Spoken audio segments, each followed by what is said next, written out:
Hi, I'm Nisha Siripurapu and once again I welcome you all to Nisha's Diabetic Kitchen. Today's my recipe is beetroot hummus. Well, this is the same old conventional hummus recipe, but I've given a little bit of twist. And that twist is I have added beetroot in it. Now adding a slice or two of steamed beets will not only give a beautiful color to hummus, but it will also enhance the nutritive value of it a lot. So without further ado, please follow me in my kitchen to check out the recipe. And if you're new to my channel and if you're keen on learning healthy diabetic friendly recipes, then please do subscribe to Nisha's Diabetic Kitchen on YouTube.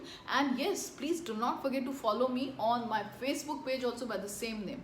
I'll come again very soon with yet another healthy recipe. Till then, please take very good care of yourselves and keep smiling. Thank you so very much.